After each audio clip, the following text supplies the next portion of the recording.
거대한 오토바이 물결. 동남아시아의 도시를 닮았지만 사실 이곳은 국내 한 산업 현장입니다.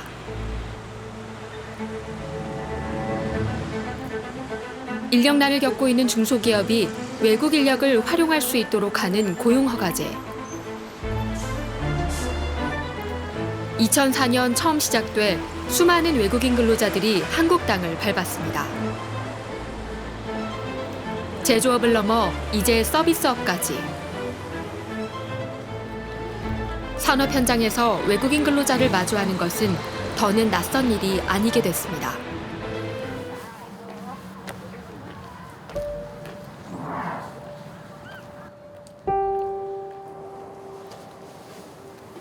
살람 씨는 1년 반 전 한 축산업체와 계약을 맺고 한국에 들어왔습니다. 그러나 일을 시작한 지 10개월째, 익숙해가던 일상이 송두리째 흔들렸습니다. នៅរសៀលនោះគឺខ្ញុំកំពុងធ្វើការសុកសុកលោកគ្រូធ្វើការសុកសុកហើយគាត់ហៅទៅនិយាយថា1ម៉ោងឲ្យចេញតែហ្មងខ្ញុំសួរហេតុផលគាត់ថាអត់មានអីហេតុផលអីទេគឺគាត់គ្រាន់តែចង់ឲ្យខ្ញុំចេញទៅហ្មងខ្ញុំនិយាយពេលឲ្យតែ아니요 뭐가 아니고 가라고 가. 야 내가 가면은 가는 거야. 진짜 지금 제가 안 가요 안 가요. 이게 정신이 나가서 그래. 야 집 사라고.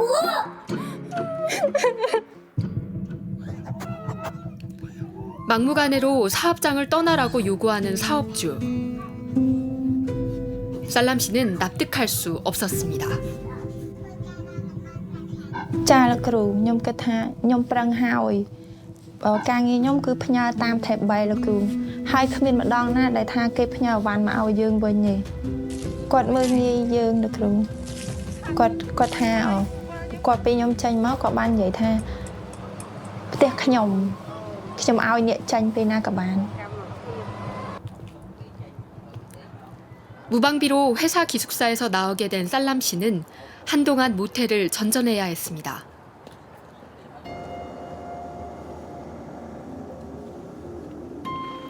제작진은 사업주에게 연락을 취했지만 인터뷰를 거절했습니다.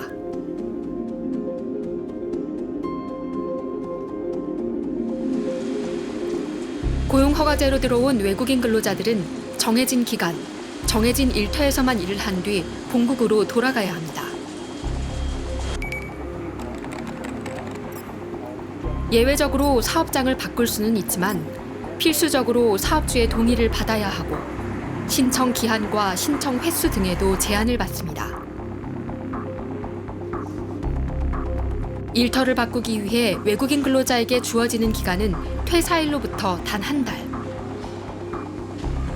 기한을 넘기면 곧바로 출국해야 합니다.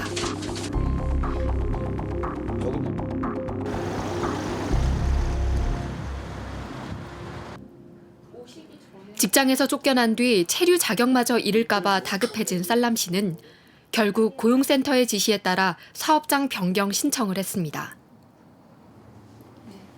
그녀는 억울했습니다.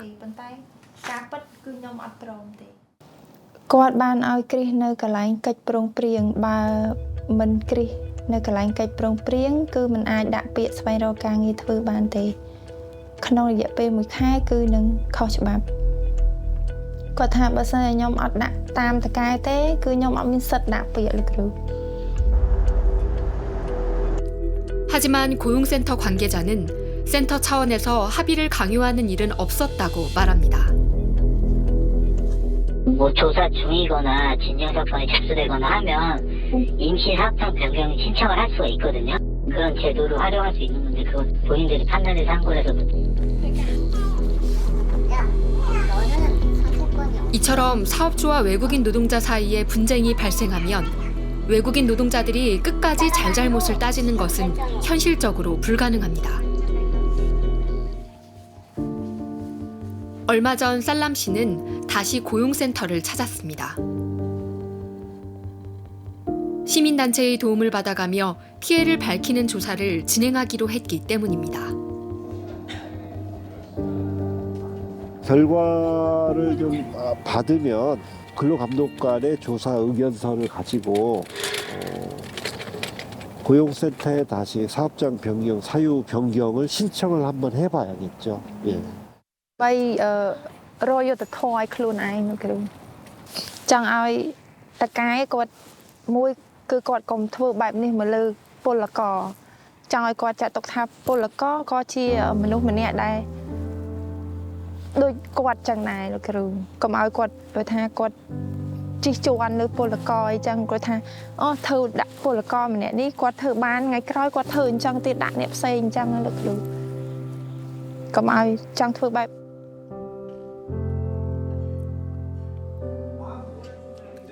1년 전 방글라데시에서 온 칼레 씨는 얼마 전까지 석재 공장에서 일했습니다. 재단실에 일하고 있어요. 재단실에 돌 잘라서 다 돌 올려서 바릿 후에 누웠어요. 바릿 후. 이거 계속 해야 돼요.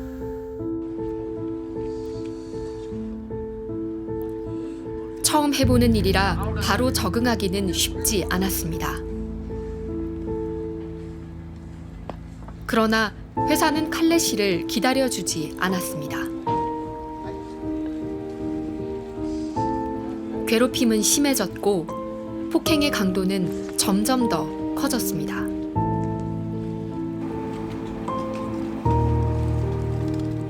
다른 곳에 한국 사람 아저씨가 같이 일할 수 있어요. 네. 아저씨가 나 빨리빨리 못하기 때문에 이렇게 와야 천천히 해. 빨리빨리 해. 나 라고서 철근으로 나 때렸어요. 칼레 씨의 신고를 받고 출동한 경찰은 처음엔 대수롭지 않은 일인 양 처리했습니다. 아니 그 장난하는 걸 일부러 이렇게 우리가 이렇게 장난치고 이렇게 하는데 욕하고 하면 노동부에 고발해. 오케이? 좀 참고 좀 참어. 오케이? 아저씨가 제가 데려요. 며칠 전에 공장장님도 데려요. 이렇게 데리면 어떻게 일해요 이 공장에? 회사 측은 사업장 변경을 요구하는 칼레 씨의 의견을 무시하고 오히려 한 달간의 정직 처분을 내렸습니다. 이후 경찰이 폭행 정황을 조사한 뒤 사건을 검찰로 송치하자 그제서야 사업장 이동에 동의해줬습니다. 하지만 사업장 변경 이유는 근로자의 태업으로 체크하도록 했습니다. You already knew the meaning of 태업. Right? 태업's meaning is 이거는 거짓말이에요. 맨날 열심히 일했어서 있어. 근데 왜 여기에 사인하셨어요? 맞다고. 나 그 공장에 1시간도 있는 거 생각 없어요. 나 지금 여기서 가고 싶어. 거기 스트레스가 나 많아요. 다 사람 나 싫어요. 그래서 나 다 안 보아서 사인해 주었어요. 이 같은 일을 수없이 봐왔다는 세갈마문 씨는 한국의 고용허가제도에 근본적인 문제를 제기합니다. 법의 보호라는 거는 내가 알아야 보호를 받을 수 있고 나한테 힘이 있어야 받을 수 있다고 생각을 하거든요. 근데 이제 남의 나라 와서 내가 이 회사를 바꾸려고 하면은 근데 내가 권리를 주장하려고 하면은 누군가 나쁜 범죄자로 만들어야 돼요. 그거는 한국 사람이라도 쉽지는 않을 거예요. 마문 씨는 1세대 이주노동자입니다. 27년 전 임금 체불 문제를 겪고 노조의 도움을 받아 해결한 뒤 외국인 근로자의 권익을 위해 일하고 있습니다.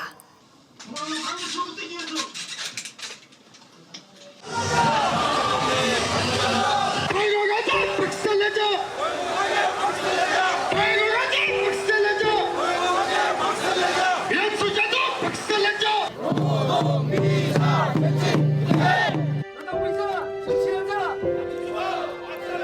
고용허가제 시행을 앞두고 2003년 겨울 시작된 명동성당 이주 노동자 농성. 1년 넘게 이어진 현장에 마문씨도 있었습니다. 20년을 이어온 긴 싸움의 시작이었습니다.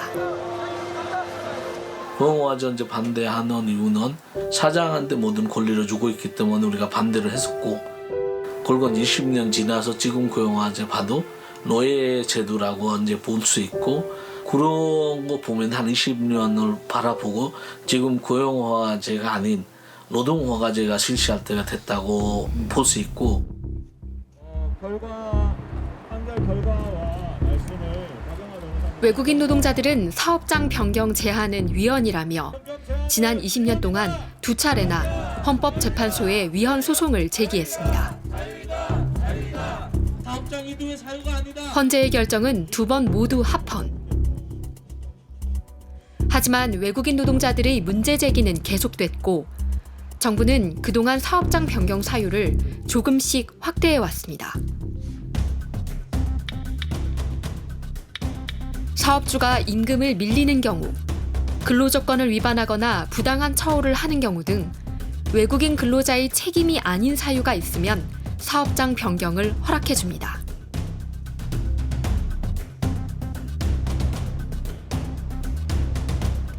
하지만 전문가들은 이런 식으로 규제를 완화하는 것은 현실적으로는 외국인 근로자를 보호할 수 없다고 지적합니다. 사업장 변경을 원칙적으로 금지하고 예외적으로 허용하는 것이 가장 큰 문제라고 생각을 합니다. 고용노동부 입장에서는 예외 사유를 넓혀주면 될 거 아니냐라고 하지만 사유를 열거하는 거에는 한계가 있을 수밖에 없죠. 저희 법률가들이 봤을 때는 구멍이 굉장히 많은 거죠. 그리고 이 구멍을 노동자 입장에서는 확인할 수가 없는 거죠. 하지만 이런 비판에도 불구하고 정부의 입장은 더 강경해졌습니다. 외국인 근로자가 일정한 권역 안에서만 사업장을 옮길 수 있도록 한 겁니다.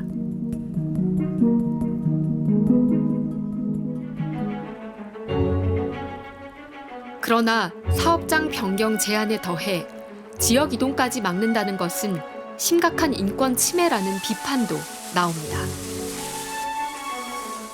그것은 사람을, 이주 노동자를 진짜 인력으로만 보는 거죠. 한국 사람도 어떤 인프라나 이런 것들이 잘 갖춰지지 않는 그런 지역에서 살기 어렵듯이 이주 노동자도 동일합니다.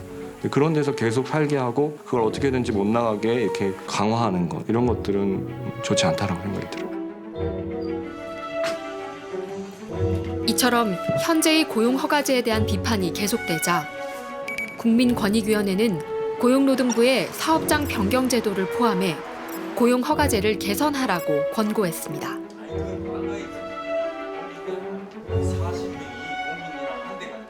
어떤 기본적인 어떤 근로 환경이 제공이 안 되는 사업장에서 계속 근무하라고 하는 거는 좀 잘못됐다. 그래서 사업장 변경을 신청을 하게 되면 안 받아주는 경우가 많았습니다. 사업주의 말이 맞는지 외국인 노동자의 말을 좀 옳게 고용센터라든가 해당 지청에서 옳게 판단을 해야 되는데 제기된 사례들을 분석을 해보면 대다수 사실 확인을 정확하게 하지 않았다. 하지만 해당 권고가 실현될 수 있을지는 아직 미지수입니다.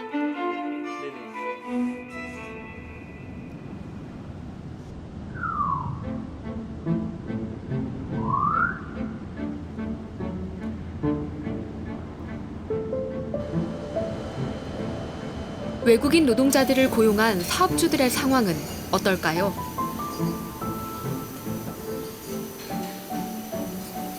설필수 대표는 이곳에서 40년 가까이 도금업체를 운영해왔습니다. 설 대표는 외국인 노동자 없이는 더 이상 사업체를 운영할 수 없다고 말합니다.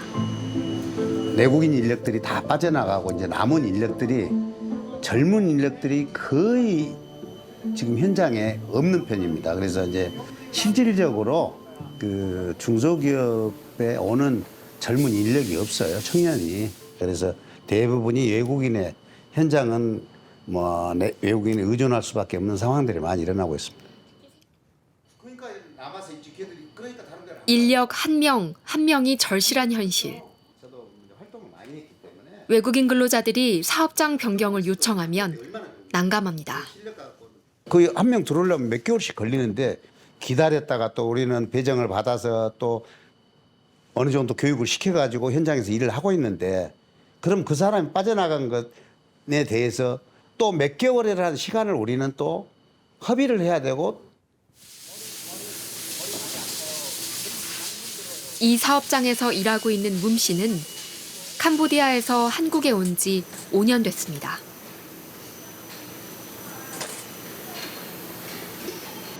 도금 작업을 능숙하게 해냅니다.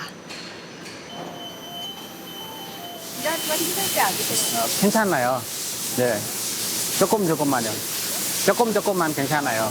처음에는 한국말 조금 알아요. 지금 알아요. 지금 내가 여기 한장님이에요. 여기 잘해요. 언어도 업무도 어렵기만 했다는 그는 어느새 작업반장이 됐습니다. 2번의 재고용을 통해 업체와 연을 이어가고 있습니다. 여기 좋아요. 네, 괜찮아요. 네, 오랜만에 싶어요. 예.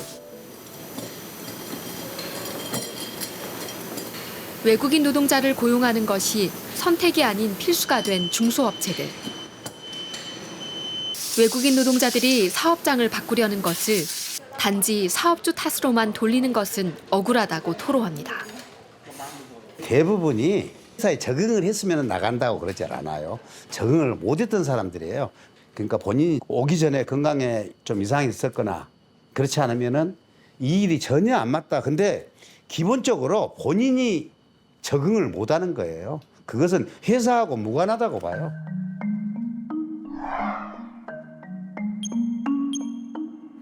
우리 정부는 필리핀, 몽골 등 16개 국가와 협정을 맺고 취업 비자를 내줍니다.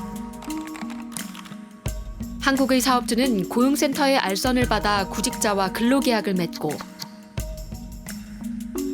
이후 외국인 근로자는 각자 일터로 보내집니다.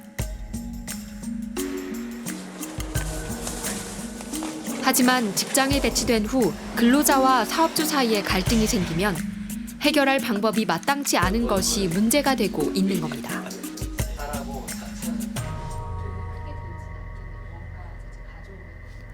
제작진은 또 다른 중소기업 대표를 만났습니다.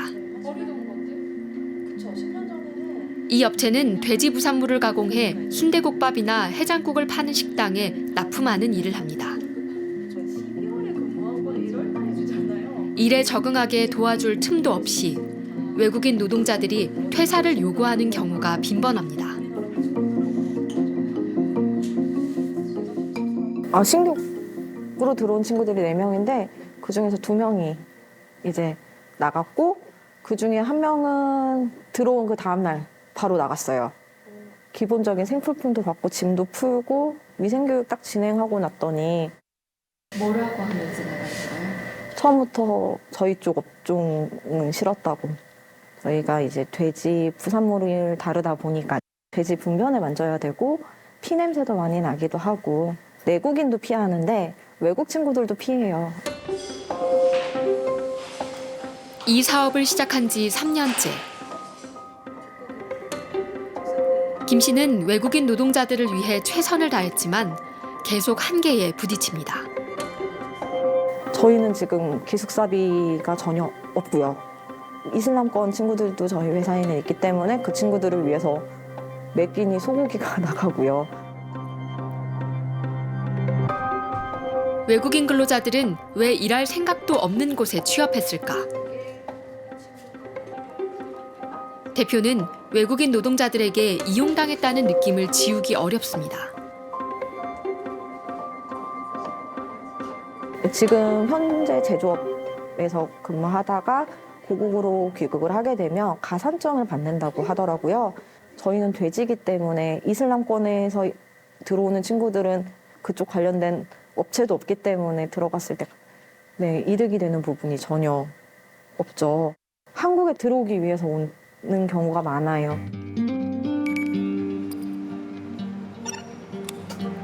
중소기업 중앙회 조사 결과 중소기업 10곳 중 7곳 가까이가 외국인 근로자에게 사업장 변경을 위한 계약 해지를 요구받은 것으로 나타났습니다.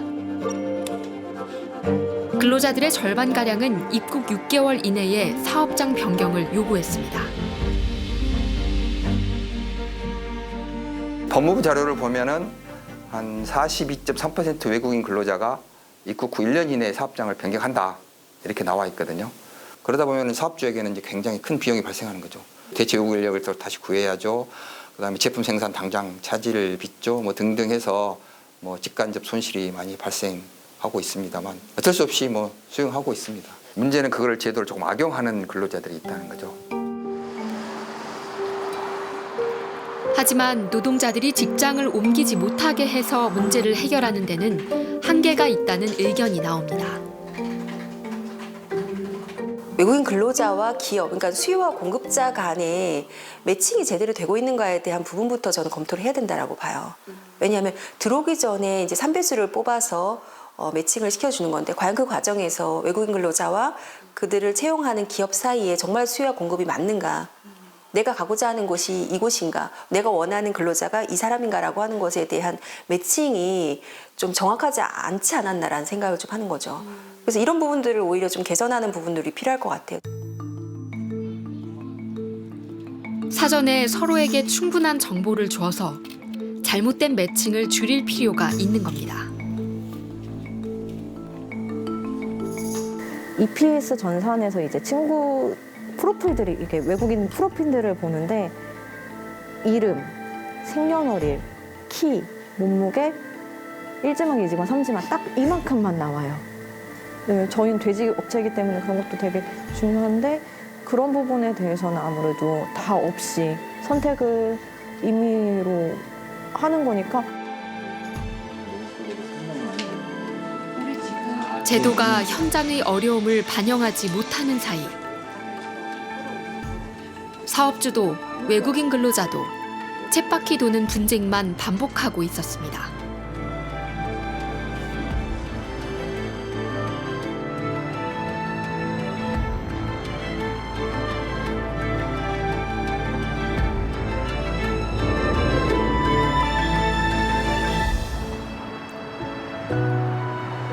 출근길에 나서는 강봉재 씨. 조선업계의 길었던 불황을 견뎌낸 15년 차 베테랑 용접 기술자입니다. 최근 조선업계가 오랜 침체를 벗어나면서 현장에는 많은 변화가 생겼습니다. 지금은 내국인, 외국인 비율이 거의 반반? 내국인 근로자들이 떠난 빈자리를 외국인 근로자들이 채우기 시작한 것입니다.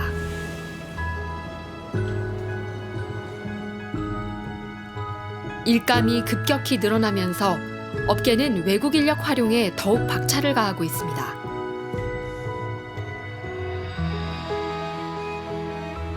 조선소 안에 기도실까지 마련하며 외국 인력 확보에 열을 올리는 중입니다.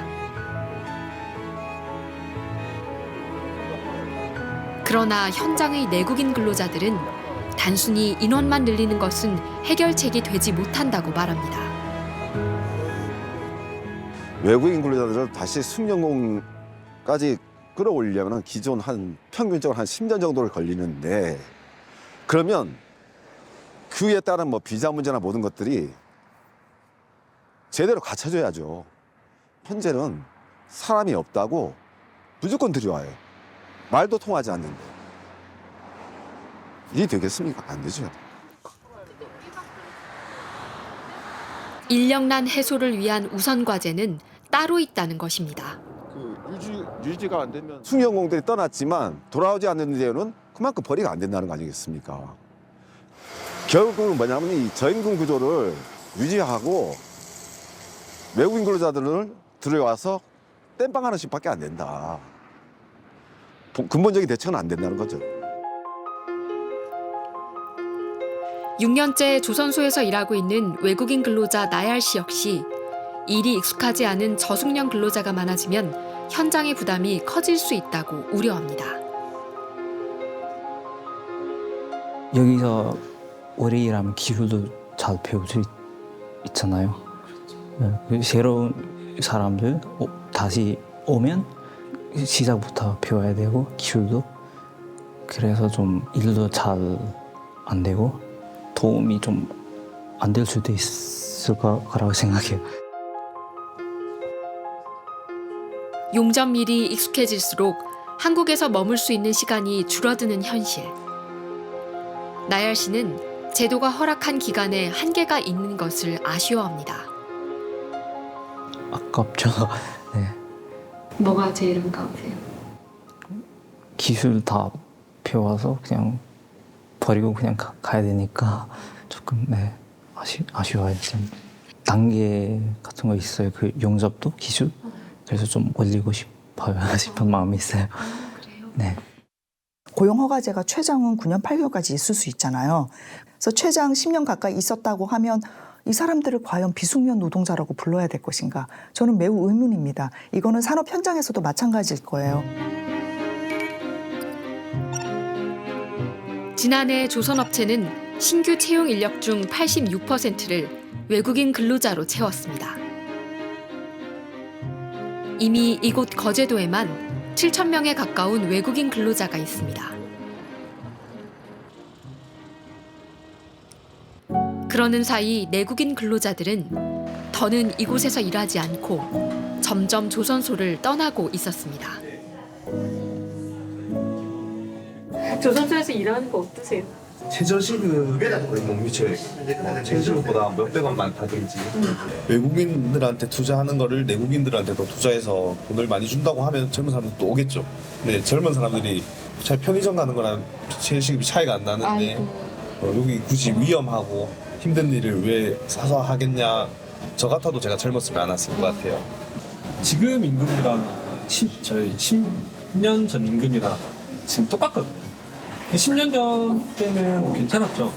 근데 그게 계속 이제 지날수록 지금 이제 상황까지 이제 온 거고 1년만 버티자 해가지고 뭐 이렇게 여기까지 온 거고 외국 애들은 이제 떠날 수밖에 없는 사람들이 결국 남아서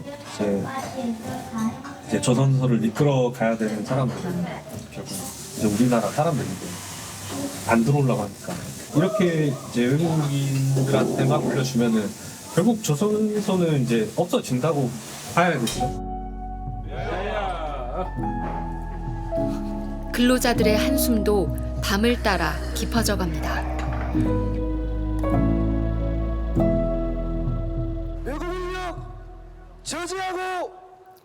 외국 인력 도입을 직접적으로 반대하고 나선 이들도 있습니다.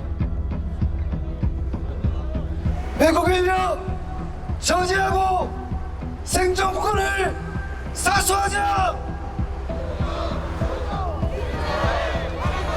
에너지 시설이나 발전소 같은 대규모의 설비 공장을 짓는 플랜트 건설 업계의 근로자들입니다. 이제까지 해당 분야에는 원칙적으로 내국인 고용만 가능했습니다. 하지만 건설사들이 지방 현장의 인력난을 호소하면서 정부는 지난해부터 외국 인력 도입을 검토하고 있습니다. 플랜트 건설 현장 노동자들의 시절 실업률이 굉장히 높은 상태입니다. 여기에 외국 인력까지 더해지면 저희 근무 환경이나 이런 게 더없이 나빠질 것이기 때문에 처음부터 계속 반대하고 있습니다. 건설사들이 공사 비용을 절감하려고 저임금 외국인 근로자를 고용하려는 것이지 일을 하려는 내국인은 많다는 것입니다. 우리가 이야기하는 이주 노동자들이 건축 현장에 들어오면서 실업에 내몰리고 있는 내국인 건설 노동자들을 많이 봤습니다. 올해부터는 호텔 숙박업도 고용허가제를 통해서 외국인 근로자를 들여올 수 있게 됐습니다. 늘어가는 외국인 근로자에 대한 내국인 근로자의 우려는 커지고 있지만 실상 이런 걱정은 현실적이지 않다는 시선도 많습니다. 내국인 인력을 구하지 못했을 때 고용허가제 외국 인력을 도입을 할 수 있는 것입니다. 그래서 사업주 같은 경우는 외국 인력을 신청하기 이전에 내국인 구인 노력을 해야 됩니다. 내국인을 구하지 못한 경우에 한해서 저희들이 고용허가서를 발급을 하고 있습니다. 하지만 이런 설득도 내국인 근로자들의 박탈감과 불안을 잠재우기는 역부족인 것이 현실입니다.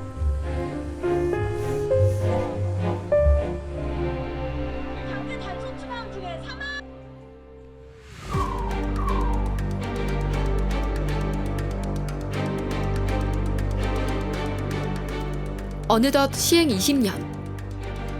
그러나 외국인 근로자, 사업주, 내국인 근로자 누구나 할 것 없이 제도에 불만을 표합니다.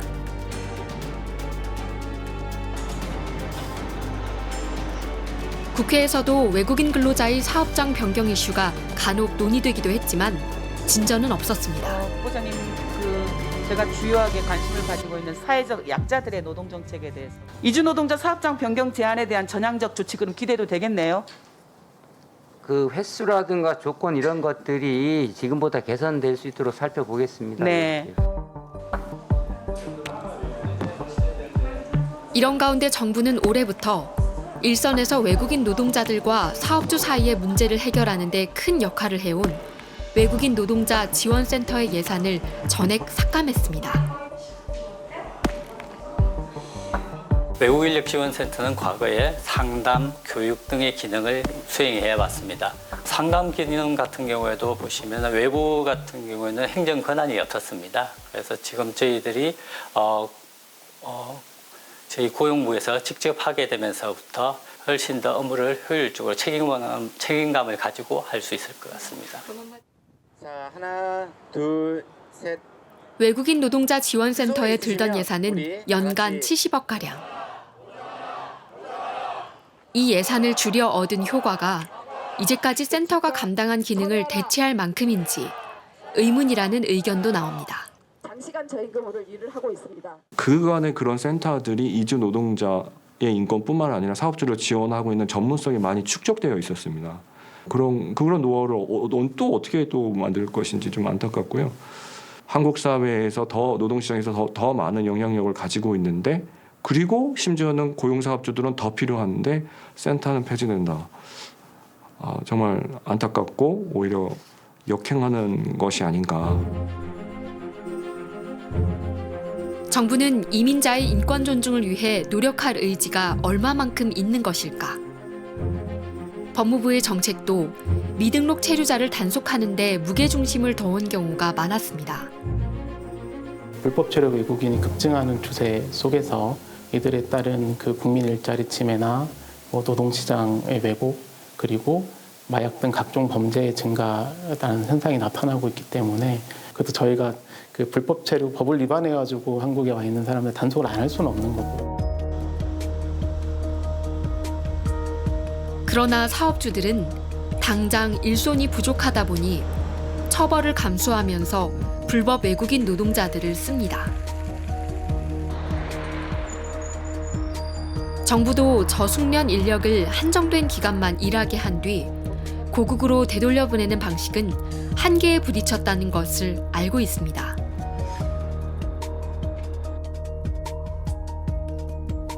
고용허가제로 들어온 근로자들을 숙련 기능인력, E7 비자로 바꿔주고 노동자들이 장기간 머물 수 있도록 정책 방향을 바꾸고 있는 이유도 이 때문입니다.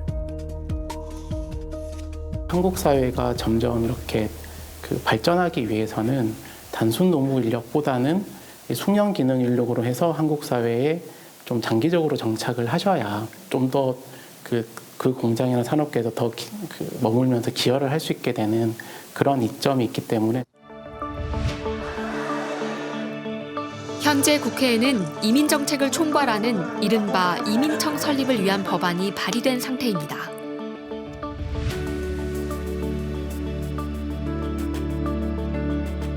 외국인 노동자를 필요한 만큼만 들여와 잠깐 쓰고 돌려보내는 것이 아니라 우리 사회에서 오래도록 함께할 수 있는 구성원이 되도록 돕는 방안. 정부의 고민도 깊어지고 있습니다.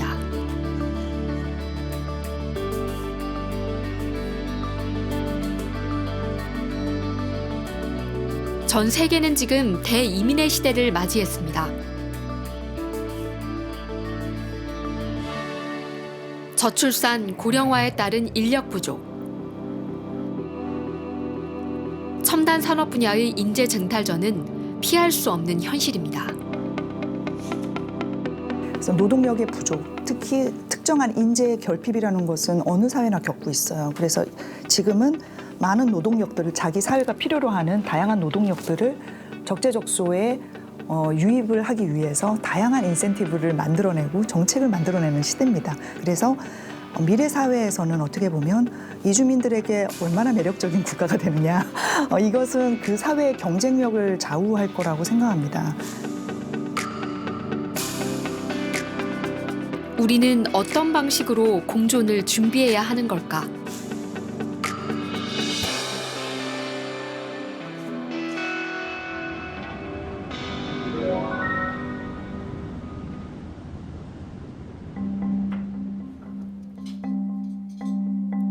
그 실마리를 찾아 경기도 포천으로 가봤습니다. 식사 준비에 한창인 다니 씨. 10년 전 한 항과업체와 계약을 맺고 한국에 왔습니다. 온 가족이 다 함께 식사를 하기까지 9년이 걸렸습니다. 고용 허가제로 들어온 저숙련 노동자들, E9 비자를 가진 사람들은 가족을 데려올 수 없어서 어린 아들을 친정집에 두고 와야 했기 때문입니다. 좀 아쉬워요. 애기 클 때마다 못 보니까. 네. 많이 보고 싶었어요? 네, 많이 보고 싶어요. 다니 씨가 각고의 노력을 하며 가족 초청이 가능한 숙련 기능 인력 비자, E7 비자를 취득한 이유입니다.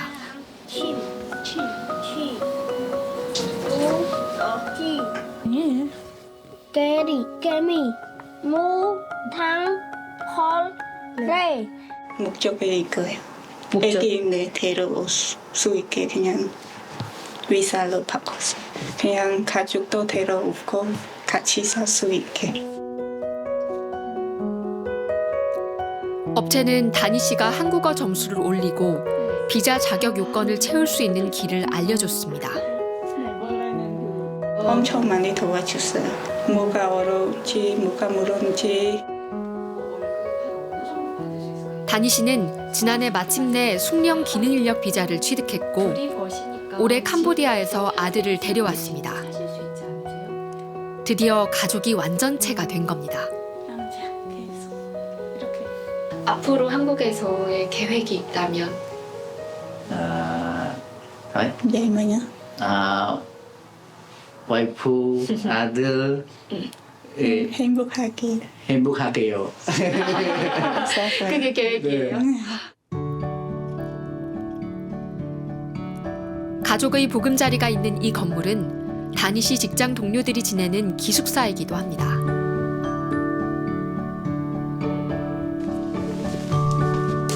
보시면 2인 1실이고요. 사람이 없을 때 혼자도 쓰기도 하는데 지금은 저희 정원이 다 차 있어가지고 2인 1실. 예.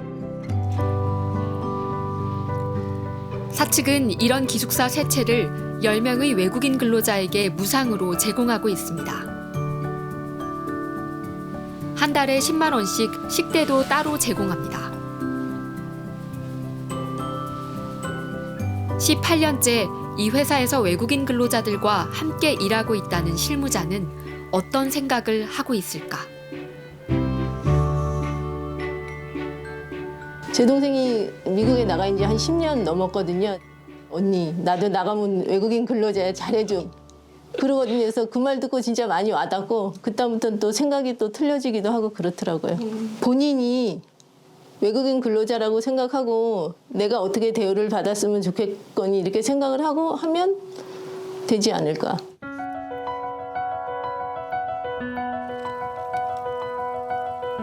다니 씨가 일하는 한과 공장으로 가봤습니다.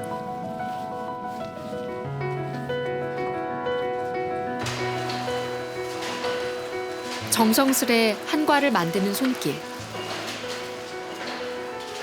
이곳의 생산직 근로자들은 모두 외국인입니다.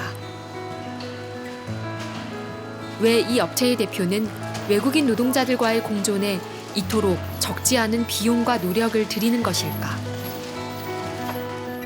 돈이 많아서가 아니라 더 열심히 일을 좀 했으면 좋겠다라고 생각해서 하는 건데 그렇게 그런 마음에서 하는 거죠. 외국인들도 더 잘 해줘가지고 오래도록 있으면 기술이 숙련되니까 더 잘하지 않겠냐, 막 그렇게 생각해요.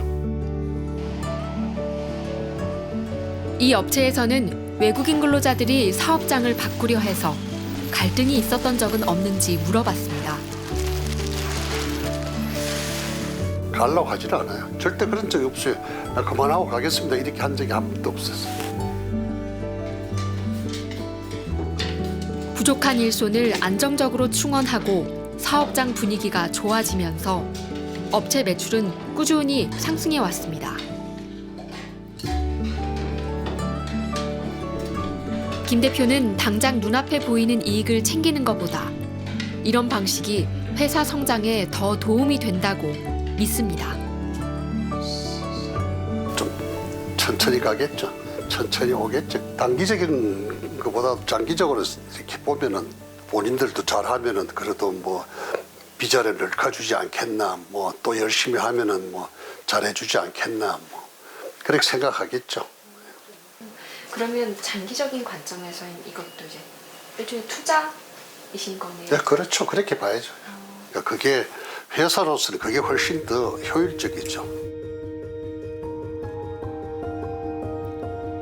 외국인 근로자들 모두에게 연예인 이름을 붙여주고 신분증도 그 이름대로 만들어준다는 이 업체. 이 업체에서 일하는 제2의 한소희, 신미나, 조인성 씨는 한국에서 제2의 삶을 살며 새로운 꿈을 꿉니다.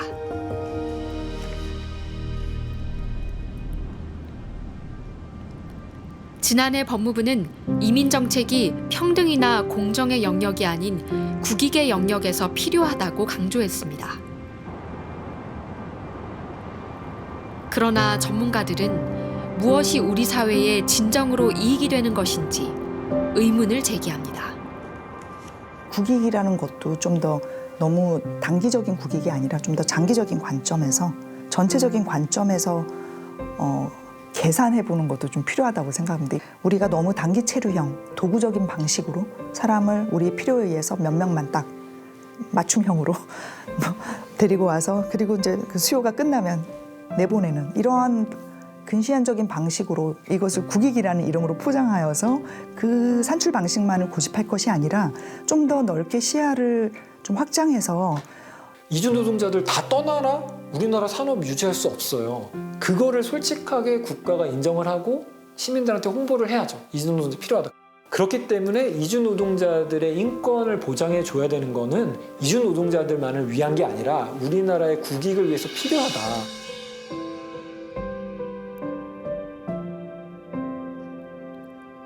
노동자를 불러왔더니 사람이 왔다.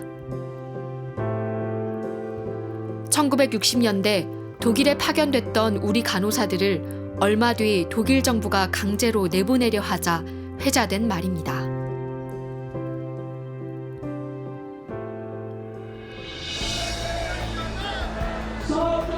우리 사회도 지금 마찬가지 문제에 부딪혔습니다.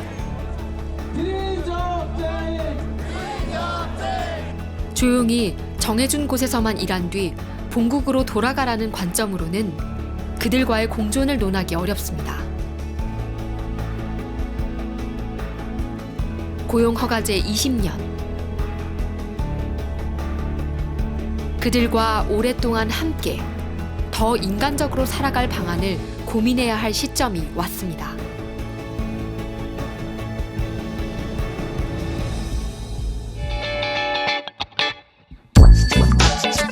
Thank you.